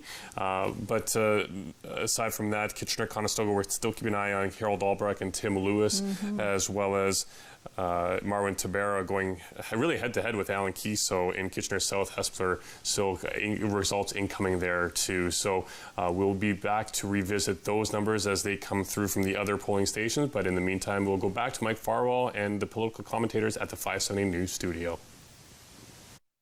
With a lot of what John Malloy said earlier, that this was not the best campaign he ran. But I'm really not sure what could have been done differently. They had the laser focus on affordability. And that's one of those things where you're all in. Affordability seemed to be the message from all the parties. They had the best message and discipline to it. Strategic play, pays off or not. And it looks like whatever the Liberal strategic play was paid off better so far. Anna, we saw that, or I think we've heard that Jane Philpott, if not outright lost, is certainly losing in her riding, one of the independents we mentioned earlier and we discussed on this panel. How are you seeing things play out through, Jane, we're waiting on Jody Wilson-Raybould. Those polls obviously closed later, but some of the bigger name candidates in this election. Yeah, well, I think as Dave pointed out, you have, at the moment they're up 18 seats, but then when all the dust settles, you look at some of the big names then who didn't win their seat, who won in the surge of 2015, but are not winning right now. So Milton has been a riding that a lot of people have been watching. Lisa Raitt is a big name in the Conservative Party and in the Conservative caucus. She's losing right now to Adam Van Koeverden, and at the moment losing by a fair margin. So you're going to have the Lisa Raitts potentially of the caucus, and as we noted in Saskatchewan. Oh my goodness. Ralph Goodale. Ralph Goodale. Oh my goodness. Yes. Ralph Goodale right now is behind 2. And we have Jody Wilson-Raybould. She's running 3rd, I think, in her riding. So I think there will be a couple of big names in all of the parties that won't do as well or will lose. And for them, it'll be a reflection on, A, was it a star candidate that I was up against? Or B, was it because the leader didn't trend as well as last time? Or what happened that I am not part of that 18-seat surge? And so I think those will be kind of those hard reflections that all candidates go through when they don't win, because you always have to believe that you're going to win, and when you don't, it takes some time to heal from it. As we look at some more of the local numbers, Marwin Tabara, the Liberal incumbent in Kitchener South Hespeler, beginning to pull away a little bit further from Alan Kiso, the Conservative candidate. In Kitchener-Conestoga, Tim Lewis is not going away quietly. It's still very close. Again, many polls still to report, but Harold Albrecht not pulling away as of yet from Tim Lewis. Remember, last time around, that was about 250 votes decided that riding. John, I want to come to you and spring off something that David had mentioned about it probably wasn't the best campaign for Andrew Scheer and the Conservatives. I think we can probably say that about just about everybody in this election, with the possible exception of the nice surge that Jagmeet Singh got for the NDP. But what would you say about the Liberal Party's campaign? Oh, I mean, the Liberal Party came in on being beaten up by the SNC Lavalin scandal. I'm not sure they came in with a particularly strong message. I think they've made some mistakes over the past 4 years. I hope this is an opportunity for them to think through some of the decisions that they've made, but I don't think anyone had a focused campaign. No one seemed to have a message that resonated with people. Everyone just seemed to be angry. I think the beginning of the Liberal campaign was very much about discrediting Andrew Scheer's candidates. There was this idea that Justin Trudeau would run a front-runner campaign and give sort of banal speeches while the War Room would go after some of the nuttier things that some of Scheer's candidates had said, and then we'd all call it a day and collect our majority. Obviously, an old high school yearbook threw that out the window. But I mean, there was no sense of a message or a focus to it, and I think. I don't know if the brown-face, black-face, it was so much the substance. I just think it threw the Liberals so off their game that they were left floundering. So it was not a great campaign for anyone. And hopefully people are going to learn some lessons out of this, and we're going to see a lot more of a focused message in the next campaign, which looks like it's going to be sooner. We're going to be back here again, probably within the next couple of years. You're all going to be on speed dial for us, right? And David, you're going to get the times right. You're here for the duration. If there's coffee, I'm willing. Okay, good. Samantha, you were excitedly watching riding in Edmonton that mattered to you, and it remained an NDP riding. Yes. I think I was sadly expecting a complete decimation of us in Alberta, but right now, by 434 votes, Heather McPherson is keeping Edmonton Strathcona, and again, that was Linda Duncan's riding. And if we can keep the one orange dot in Alberta, everyone used to joke about that it was the orange dot in a sea of blue, and I think it will continue to show that trend. I mean, even with the provincial election, how Kenny took over most of the province, keeping that dot that's a big win for the NDP.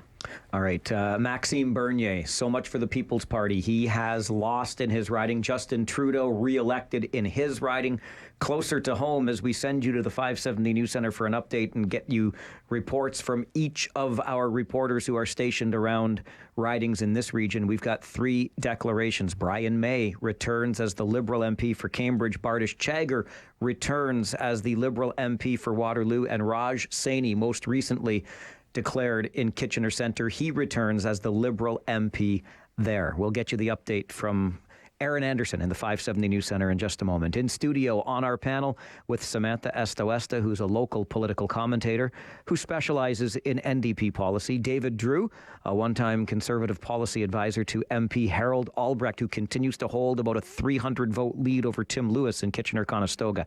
Anna Esselmont is a professor of political science at the University of Waterloo, and John Malloy is the director of the Centre for Public Ethics at Martin Luther University College. This is Canada Votes 2019 on 570 News.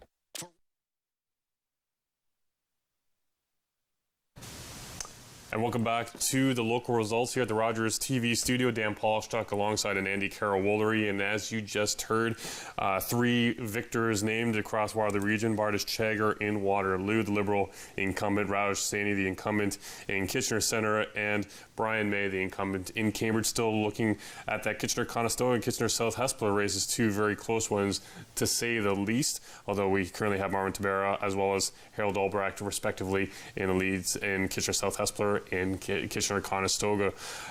In terms of what needs to happen here going forward, what will be the priority, do you think, here for however the Liberal Party makes this minority government work? Well, I'm going to make reference to Kitchener Centre right away, because if we look at the results, Raj Saini holds on to his seat, but who's coming up on second for there? It's the Green Party representative. Mike Morris is strong, showing there. Morris, very, very strong. And I think if Raj Saini is to listen to his constituents, I think that they are very environmentally focused, and environmental issues are important to them. And he's got to listen to that and bring that back to Ottawa.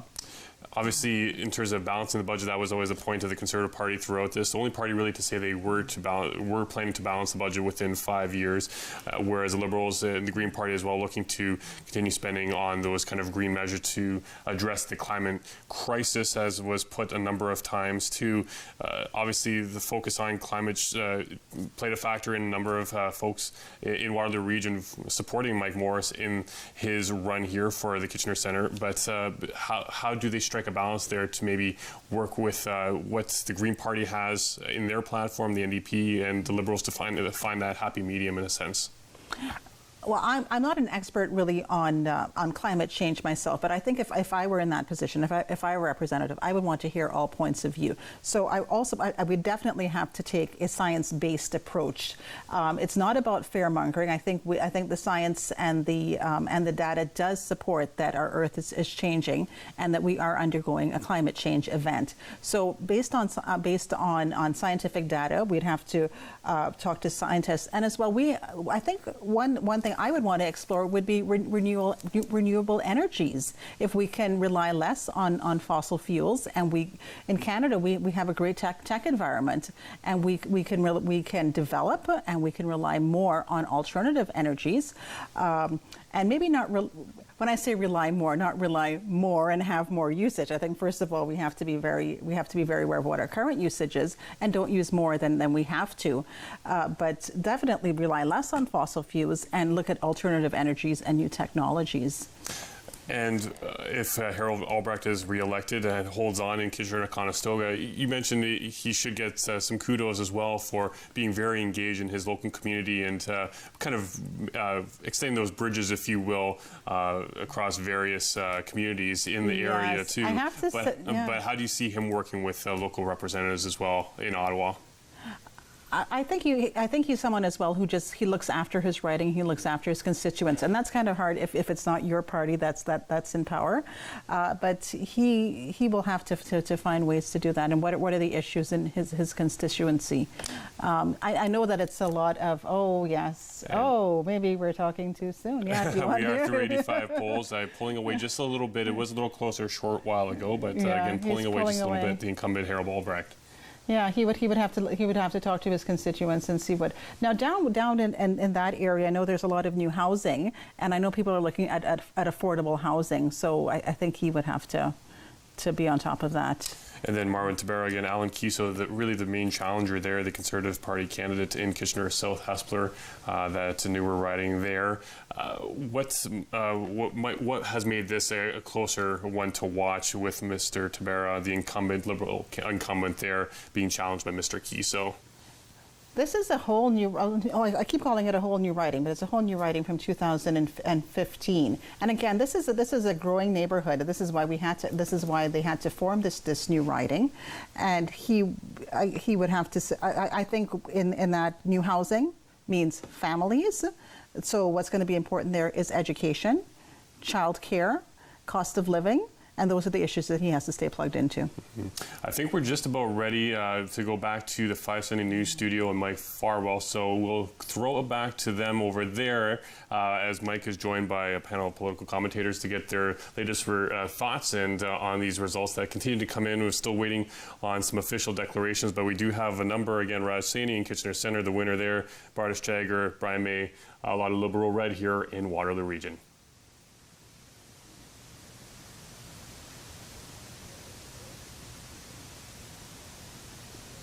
The numbers overall do not look that good for Scheer's Conservatives. And I'll mention, as we wonder what would happen with a minority government, there would be a review of the Conservative leadership if they do not form government in this election, and that review would happen at their convention in April. Reporting from Regina, I'm Tom Ross. Now, as you heard before, incumbent Bardish Chagger has been declared the winner for Waterloo. 570's Callie Doran has more from the Liberal Party. Excitement is very high at Maxwell's concert and events as Liberal candidate Bardish Chagger has won the riding of Waterloo. Chagger is the incumbent and was appointed the leader of the government in the House of Commons in 2016. Tonight she has been re-elected and will continue to serve as the MP of Waterloo. She says she'll be keeping an open door policy with the residents of Waterloo so she can provide the best service for everyone. Her two main priorities being care for the vulnerable in society and climate action. With that in mind, the Liberal government's plan is to phase out coal power by 2030, net zero emissions by 2050, creating agency for clean water, banning single-use plastics, and planting 2 billion trees over the next 2 years. Callie Doran, 570 News. We're heading back to Mike Farwell and his expert panel. News next at 11:30 with your Canada Votes 2019 update. I'm Erin Anderson, 570 News. This is Canada Votes 2019 on 570 News. Powered by Schluter Hyundai. Here's your host, Mike Farwell. And so locally, the picture doesn't change. 4 Liberals have been re-elected. Bardish Chagger in Waterloo, Raj Saini in Kitchener Centre, Marwin Tabera in Kitchener South, Hespeler, and Brian May in Cambridge. Currently, as we continue to watch Kitchener, Conestoga, Harold Albrecht has about a 500 vote lead, and we are almost halfway through the polls reporting. Again, I'll remind you, that riding was decided by about 250 votes last time around. So we'll continue to monitor, and our coverage continues until we hear a speech this evening from Justin Trudeau, who will form the next government here in Canada. A Liberal minority has been projected.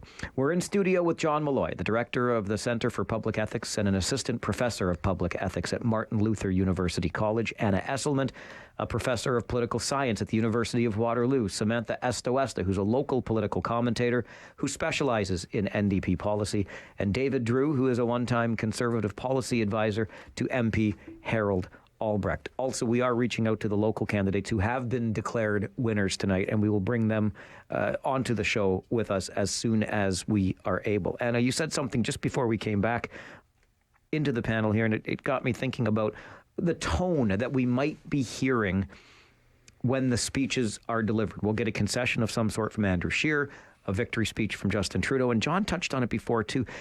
Lessons that may have been learned from this campaign. It'll be interesting to hear, I think, how both of these men will speak when they get the opportunity later. Mm-hmm. I think that's, and we should listen, your listeners should listen carefully when they hear the leaders talk, because there will be, I think, some signals in those speeches. So in a minority situation, there's going to have to be cooperation. And we want to hear whether Justin Trudeau is going to start making some of those overtures to the other parties, because he knows he's going to need their support. So he will likely speak and congratulate, Andrew Scheer and Jagmeet Singh. He may be a little more congratulatory of Jagmeet Singh for running such a positive campaign, and glad that they have things that are in common. So sometimes these can be signals as to how we're going to see even the tone of the parliament. So I just think that it's at this point now, when they realize what the reality will be over the next little while, that they start to have to shift their strategy from the campaign strategy now into the parliament, the strategy that will be the parliament over the next 18 months to 2 years. John, when we first had the Liberal minority projected, they did not have, based on the seat projections, enough with NDP support to get legislation passed, et cetera, get votes accomplished. Now it does look that way. How does this change the picture of what a minority parliament would look like for the next 4 years, or less in Canada? Well, I mean, the obvious decision point for the Liberals is, do they want to come up with some sort of accord with the New Democrats? I mean, I guess one could speak of a coalition and bring New Democrats into cabinet. I don't think with 157 or so seats you're going to see that. I mean, it's very close to a majority. But do you want to have some sort of formal agreement with the NDP and work your way through? Or do you want to just do it vote by vote? I mean, as people have said, if there was some sort of legislation or motion which touched upon the pipeline, well, the Conservatives would vote for it. I mean, do you bring forward something that aligns even with the Bloc, or I guess the Greens aren't enough alone, but where you can actually just pick off the opposition on a case-by-case basis, or do you want an agreement with the NDP? An agreement with the NDP is going to bind you a fair bit, and you're not going to have that freedom moving forward. And also, is Jagmeet Singh going to want to have a formal agreement with the Liberals? So there's going to be a lot of soul searching. I think the Liberals could try to meet the House of Commons and try to work its way through on a case-by-case basis. It's a little more tricky, but it does give them a bit of room to maneuver. I think the big question for the Liberals tomorrow is going to be, how do we win a majority back? And what's it going to look like? And they're going to start thinking about that. Does this look like 2 years, 18 months, 4 years, 3 years? And I think they're gonna whatever moves they make, part of it's going to be what's the long game here in terms of getting back to the polls and winning back the majority. Why you got to do this to me? Why you got to be this way with me, John? I mean, I've known you for so long. This is what frustrates. Well, I said tomorrow, not tonight. I know, yeah. But isn't that what we do in this great nation of ours? We elect a government that then immediately sets into motion the process of getting reelected. And it kind of frustrates me. I'm not going to lie to you. Okay, Samantha, I'll come over to you because I'm going to have words with him later. No, I'm just kidding. But is now, as things stand right now, and as we're getting down to the wire and all of this, the NDP is sitting virtually exactly where we thought it might. Not maybe a coalition, an accord, but it can certainly hold some level of power in the House of Commons. Well, and I think that's where we have been the most effective when we are holding the balance of power. We tried to do a really solid job when we were the official opposition, but I think we came off too eager to be angry. I think that was the critique that I have, at least. With 25 right now, we're able to say, these are our priorities, and these are the things that we stand up for, and these are the things that are important to us, and we'll support you through this. And if it's an accord or memorandum of understanding or whatever it ends up being, I think we'll be able to say very concretely, these are the things that we want to do, and these are the ways that we want to support people. And that's going to be more important for us, I think, for the next federal to be like, we did not back down on these things. We can, because it's going to be a strong minority. I think we will be able to do a few of these things where if we have to have certain ridings that, or certain MPs that don't vote in favor of it, they can do that too, right? We have the flexibility that even if there's that accord, if it's something that goes against the views of a certain riding, we can say to that MP, like, go home, don't be here, right? And that will be even more crucial for the next federal. David, what's the Conservative take on all of this? Currently at 118 seats. We just went to 119, to the Libs 156. But obviously, the Liberal Parliament can have support from a variety of partners. Yeah, they're in a much better position than projections would have given them. Projections had them at about 142, 143 seats.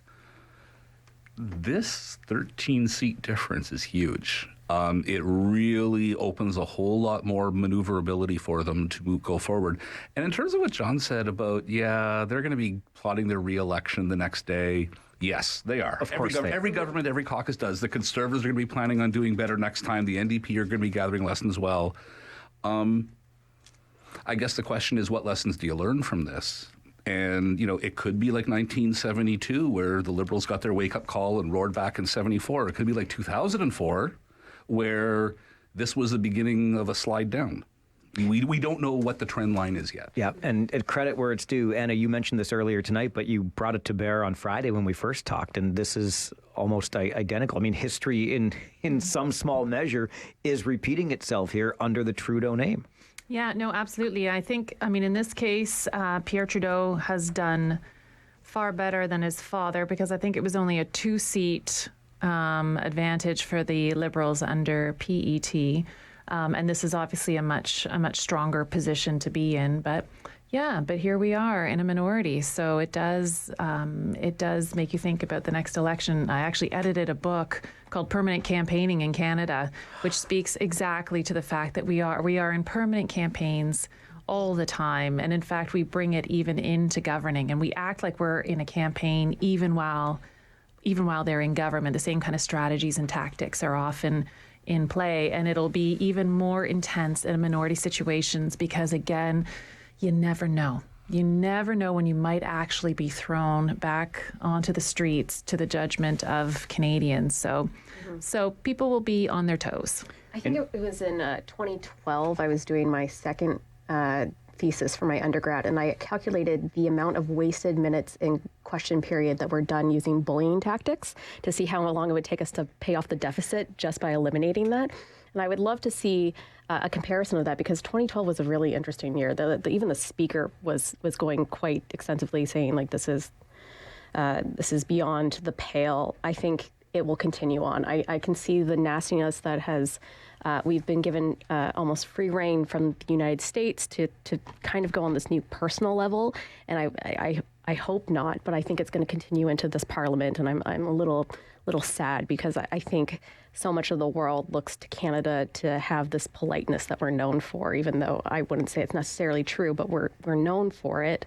If our parliament's just as nasty because this campaign was so nasty, how long before everyone's like, no, I'm not I wash my hands and let's just go back to election?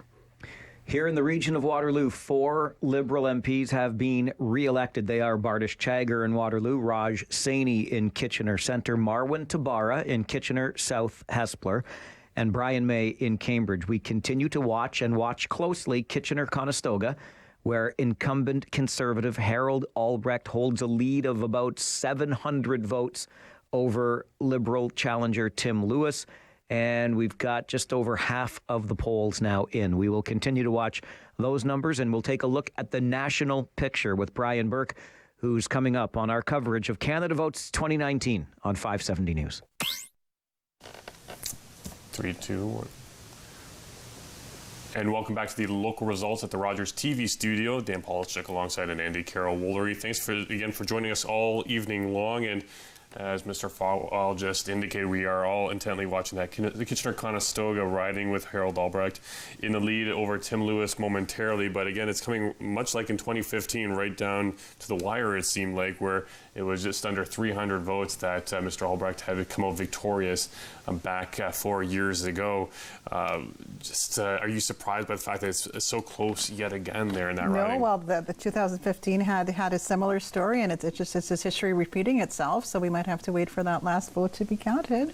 And again, we have winners, basically Liberal incumbents in Guelph and Waterloo with Bardish Chagger, in Kitchener Centre and Cambridge winning out. Brantford Brant, we do have the Conservative incumbent Phil McColeman winning us there as well, and John Nader in Perth Wellington. As again, the polls are still reporting, but a lot of incumbents again heading back to Ottawa here locally in Waterloo region and just beyond in Wellington region as well. No real surprises overall, too. Does that catch you by surprise? No upsets. No, that it doesn't. I think going in, I was a little leery. I thought maybe that the Liberals might have had some surprises coming up, but I guess people rather just stay with what they know, and maybe that's just human nature. Do you see that maybe changing in future elections, though? Is this maybe like the results we're seeing on the screen here, like Mike Morris, we've touched on it already, but kind of those increase in voter support for the Green Party and NDP in other areas, too? Yeah, you asked me if I was surprised, and I would say yes, that's the one result. Kitchener Centre with the Green Party with Mike Morris having such a great showing, and I would say pleasantly surprised, no shade on Mike at all. That's fantastic that he was able to do the work and get his message out to the people, and to create a trust that people would go into the ballot, go into the polling station and cast their ballot for him. It's interesting, the discussion back at 570 News about how the Liberals are going to be planning their next campaign, and the Conservatives will be looking in terms of who will likely be leading their party in future elections as well. You would have to think this is kind of the writing on the wall for current leader anyways, Andrew Scheer. I think it might be, and there were little rumors, there were murmurs of it actually during the campaign, and I think they've realized this is maybe not the voice that has resonated with enough Canadians, and it may be time to look for another leader, another party leader. What was maybe his biggest detriment in that sense that hurt him the most in this campaign, throughout this brief campaign anyways? Maybe they're just not I'm going to have my bias because, like I said, our value systems are not the same. But this is, like I said, some of the distractions, and I have to say, actually, I sort of maybe was a little hard on the Conservative Party when I said that there was this distraction with the brown face sort of debacle. But I have to say as well that that there was murmurs as well that Andrew Scheer had the dual citizenship, the American citizenship, and I thought those were things that just were a distraction. And even during the debates, there was there was not respectful dialogue. People were just sort of talking over one another. I remember reading the transcript from one of the debates, and it was somebody said this, someone said that, and then crosstalk, and I thought, well, how are we going to learn about you? And in the end, he just did not connect. And if you're Justin Trudeau and obviously enjoying seeing the results so far and the fact that you're coming away with another victory and another mandate, what's maybe going through his mind in terms of what the Liberals have to improve on back in Ottawa? Yeah, well, I hope he doesn't see this victory as a victory. I think it's a victory with a caution, with a bit of I think Canada is sending a bit of a finger wag. And I don't want the Trudeau government thinking, okay, well, or let's say the Liberal Party to say, okay, now what's our re-election strategy for the next election?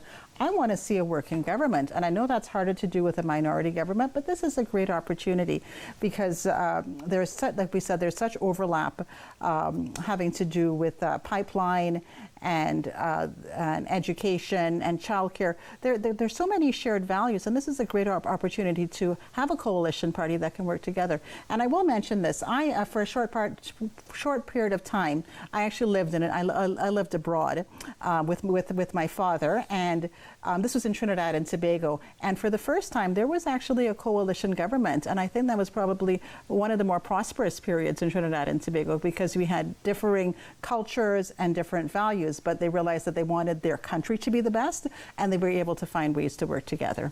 So what area do you think might be the first one that these parties can tackle together and find common ground on? We've touched on a number of different things. Definitely, I would say the carbon tax and climate change. I think they are all agreed on it, and I hope they don't treat it as flavor of the month and that it's a trendy thing and hashtag climate change.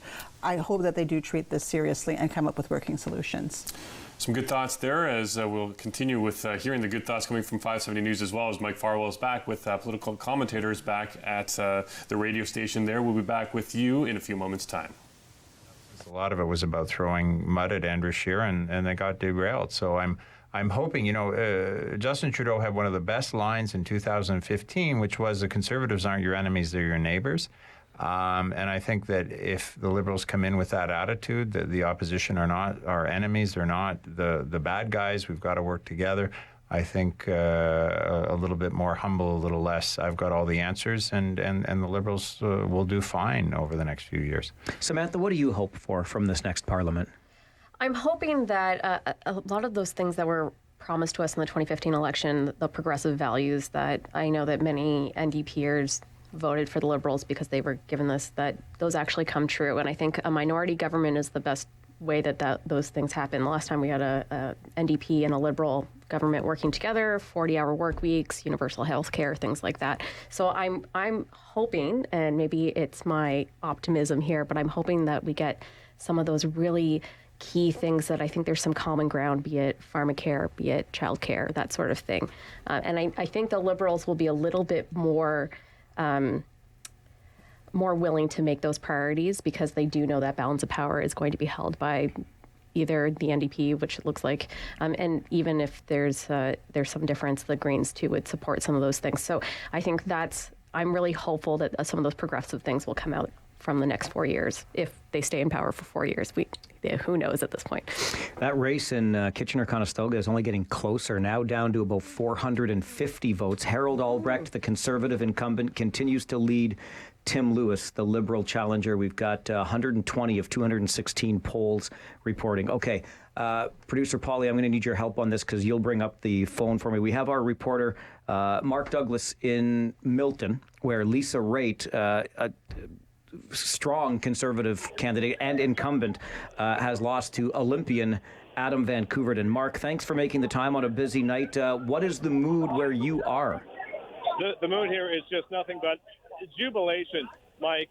You wouldn't believe the cheering and the jumping. People literally jumping up and down on tables here at this bar in Milton to know that their underdog, come from behind guy, Adam Van Koeverden, with no experience in office, has defeated an 11-year Conservative veteran, Lisa Raitt, a Conservative veteran in the 905 of all places. Lisa Raitt has been a cabinet minister twice. She's been finance critic. She's been deputy leader of the party, but it wasn't enough to come up against the Olympic charisma, if you would, of Adam Van Koeverden. Again, he was telling reporters just now he's really not talked very much on the campaign trail as he was door knocking about. He didn't talk very much about sports, he says. I asked him specifically about that Olympic charisma. He says it's not something he can divorce himself from. He's not trying to hide it, of course. You want to go so far as to say that he was actually going out and mentioning it. Quite the opposite, that he was not mentioning it, he claims. In terms of what he's going to do first in office, he doesn't have a firm list of priorities, he says.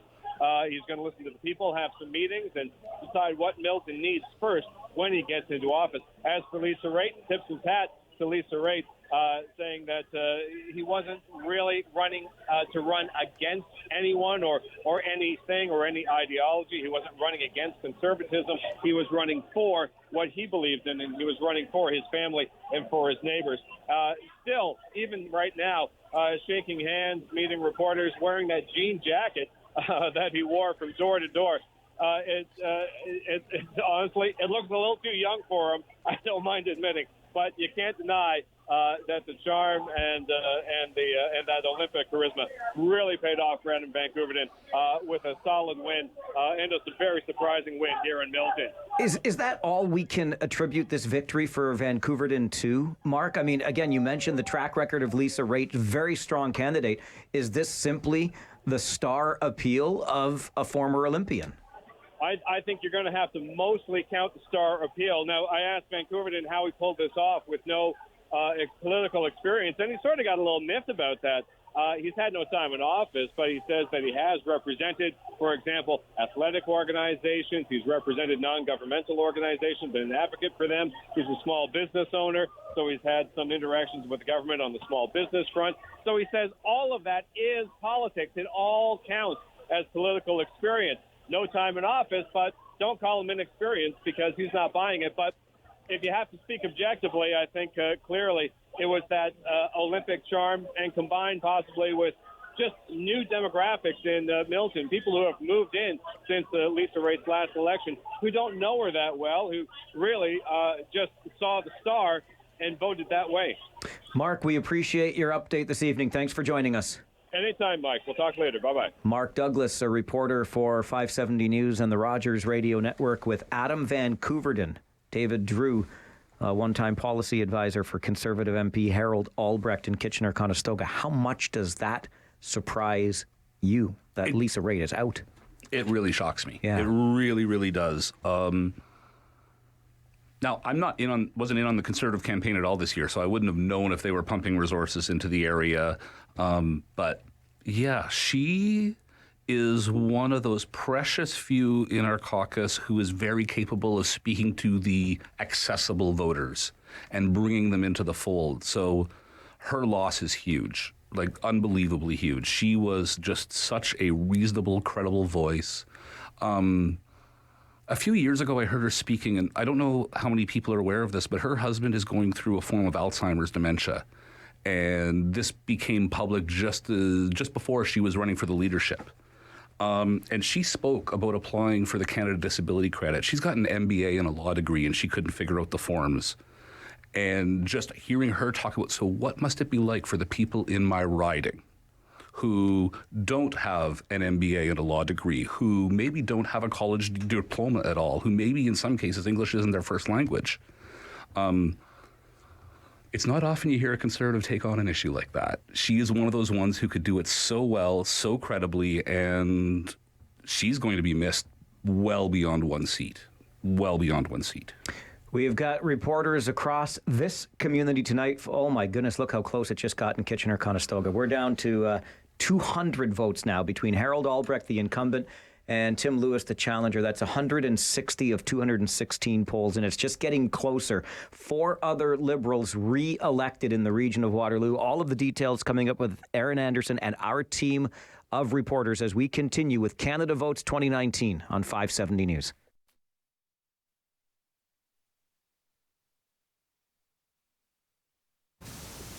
And it's a barn burner in Kitchener.